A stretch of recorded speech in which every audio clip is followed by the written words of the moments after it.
আজ প্রধান উপদেষ্টার সঙ্গে আপনাদের দলের আমির ডক্টর শফিকুর রহমানের বৈঠক অনুষ্ঠিত হয়েছে।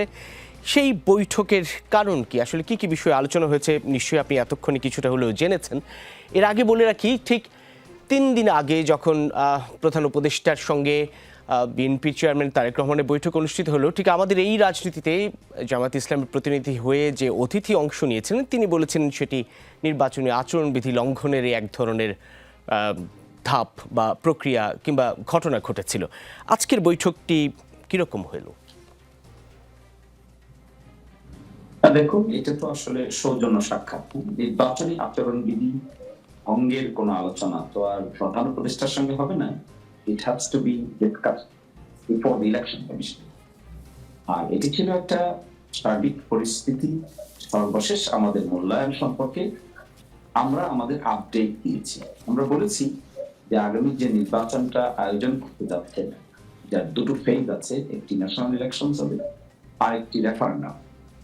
এই ক্ষেত্রে আমাদের অবজারভেশন কি, মাঠ লেভেলের প্রশাসনের কি অবস্থা আমরা দেখছি, লেভেল প্লেইং ফিল্ড বলতে যেটা তারা বোঝাচ্ছেন, সেই ব্যাপারে আমাদের কি ধরনের অবজারভেশন আছে, এগুলো আমরা মাননীয় প্রধান উপদেষ্টাকে জানিয়েছি। মাননীয় প্রধান উপদেষ্টা সকলকেই প্রতিশ্রুতি দিয়েছিলেন যে তিনি বাংলাদেশে একটা স্মরণকালে সেরা নির্বাচন করতে চান।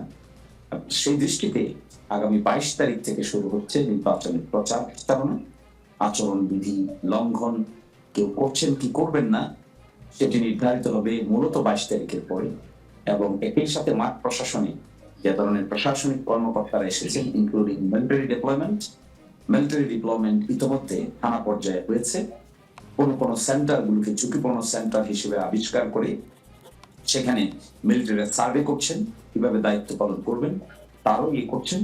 এই সার্বিক ব্যাপারে আমরা আমাদের অবজারভেশন জানিয়েছি। আমরা বলেছি যে নির্বাচনী লেভেল প্লেইং ফিল্ড তৈরি করার ক্ষেত্রে আইন শৃঙ্খলা বাহিনীকে আরো অনেক বেশি কার্যকর ভূমিকা নেওয়া প্রয়োজন, সেটা আমরা ইসিকেও বলেছি। এবং সরকারের যে সহযোগিতা আছে টু দি ইলেকশন কমিশন, এটি যেন আপ টু দি মার্ক হয়। কোন ধরনের নির্বাচনকে বানটাল কিংবা নির্বাচনকে কোনোভাবে প্রশ্নবিদ্ধ করার জন্য কোন কর্তৃপক্ষ কোন জায়গা থেকে কোন ধরনের ঝোঁক প্রবণতা যেন প্রদর্শন না করে, এই ব্যাপারে আমি সতর্কবার্তা দিয়েছি। এবং আমরা বলছি যে একটা পার্টিসিপেটরি ডেমোক্রেটিক ফ্রি ফেয়ার নির্বাচন অনুষ্ঠিত হওয়ার ক্ষেত্রে জামাত ইসলামী সবসময় সরকারকে সহযোগিতা করতে প্রস্তুত আছে। আর লেভেল প্লেইং ফিল্ড বলতে নির্বাচনের আগে মাঝখানে দেখা গিয়েছিল যে সরকার ঝোঁক প্রবণতা দেখিয়েছে নানান কারণে, কোথাও সিকিউরিটির কারণে, কোথাও সিম্পেথির কারণে, কোথাও হলো একটি বিশেষভাবে বিবেচনা করার কারণে। তো সেই জায়গাগুলো এগুলো যেন নির্বাচনের আগে ইকুয়াল আর্মস হয়, everybody should be given equal protection, যেটাও আমরা বলেছি। যেন এটা মনে হয় না যে সরকার কোন দল কিংবা কোন গ্রুপের প্রতি ঝুঁকে গেছে। এটি যদি মনে হয় মানুষের কাছে, তাহলে ইলেকশনের পরিবেশটা নষ্ট হবে। আপনার কি মনে হয় শিশির মনির, আপনাদের কি মনে হয় সরকার কোনো দল বা গোষ্ঠীর প্রতি ঝুঁকে গেছে কিনা? কেননা আপনাদের যে মূল প্রতিদ্বন্দ্বী যদি বলি এবারে নির্বাচনে, তারা কিন্তু ইতিমধ্যেই অভিযোগ করেছে নির্বাচন কমিশন সরকারের ভূমিকা নিয়ে তারা প্রশ্ন তুলেছে। আজকেও বিএনপি মহাসচিব মির্জা ফখরুল ইসলাম আলমগীর নির্বাচন কমিশনে গিয়েছেন, প্রধান নির্বাচন কমিশনের সঙ্গে বৈঠক করেছেন, সেখানে আচরণবিধি লঙ্ঘনের অভিযোগ করেছেন। আপনি যেমনটি বলছিলেন আচরণবিধি লঙ্ঘন হবে কি হবে না, হচ্ছে কি হচ্ছে না, তা নির্ধারণ হবে 22 জানুয়ারির পরে যখন প্রচারণা শুরু হবে। কিন্তু তার আগেই আচরণবিধি লঙ্ঘনের অভিযোগ তিনি করেছেন বিভিন্ন দলের প্রধান থেকে শুরু করে বিভিন্ন দলের নেতৃবৃন্দ। আপনার কি মনে হয়? তার আগে যেটি হয়েছে, আপনি যদি আচরণ বিধিটা পড়ে থাকেন তাহলে দেখবেন আচরণ বিধিটা দুটো পার্টে বিভক্ত। প্রথম বলেছেন যেদিন থেকে নির্বাচনের তফসিল ঘোষণা হয়েছে সেই দিন, আরেকটা আছে প্রচার প্রচারণা শুরুর দিন।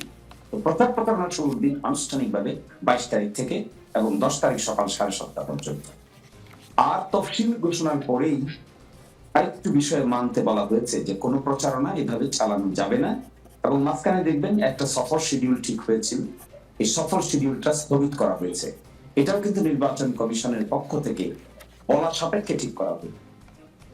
আর তিনি বাংলাদেশের বাইরে থেকে এসেছেন, আমরা always respectful for his security এবং সেফটি এবং সিকিউরিটিকে আমরা অবশ্যই রেসপেক্টফুল, অবশ্যই we always want everybody should be protected.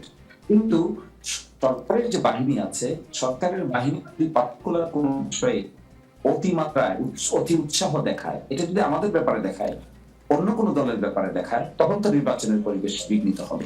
Shishir Monir, concern raise করেছি। ওকে, তারপরে শিশির মনির, আপনারা দেখবেন জি, যেমন তারেক রহমানের যে সরকারি সিকিউরিটি ছিল, সেই সরকারি সিকিউরিটি সরকার দিচ্ছেন না, এটি তাদের পার্টিগত দিক থেকে ম্যানেজ করেছেন, তারা কিন্তু সিকিউরিটি দিচ্ছেন। সেই জন্য এই জায়গাটিতে আমাদের কনসার্নটা আপাতত থাকছে না। কিন্তু আজকেও প্রধান উপদেষ্টার সঙ্গে বৈঠক শেষ করে বের হয়ে আপনাদের নায়েবে আমির সৈয়দ আব্দুল্লাহ মোহাম্মদ তাহের উনি বলেছেন কোনো একটি দলের প্রধানের নিরাপত্তা নিয়ে বাড়াবাড়ি হচ্ছে, বাড়াবাড়ি করছে সরকার, জামায়াতের আমিরকেও সমান নিরাপত্তা দিতে হবে। তাহলে কি দাঁড়ান? আচ্ছা বলেন তো, একটা নির্বাচনে যে দুটি বিবাদমান পক্ষ থাকবে, এই বিবাদমান পক্ষগুলোকে যদি আপনি সিকিউরিটি সরকার দেয়, তাহলে ইকুয়ালি দিতে হবে। আমরা সেটা বলছি। কি সিকিউরিটি দেয়া হচ্ছে অন্য দলের প্রধানকে? কি সিকিউরিটি দেয়া হচ্ছে? দেখুন, একটা ভুল মেসেজ যাবে এখানে। যদি আমি বলি অমুক ব্যক্তিকে সিকিউরিটি দেওয়া উচিত না, তাহলে একটা ভুল মেসেজ যাবে। আমরা বলছি হ্যাঁ, গভর্নমেন্ট যদি সিকিউরিটি থ্রেট মনে করে, তাহলে সিকিউরিটি যদি এনশিওর করে, তাহলে আপনি যদি আমার সঙ্গে বিবাদমান প্রতিপক্ষ হন, আপনাকেও দিবেন, আমাকেও দিবেন। এটাই তো সিস্টেম করা উচিত। এটার নাম হলো মনস্তাত্ত্বিক ইলেকশন এনভায়রনমেন্ট। মনস্তাত্ত্বিক ইলেকশন এনভায়রনমেন্টে আপনি পার্টিকুলার বায়াস দেখাতে পারবেন না। দেখালে এটা will effect in the mind of the psyche of the people.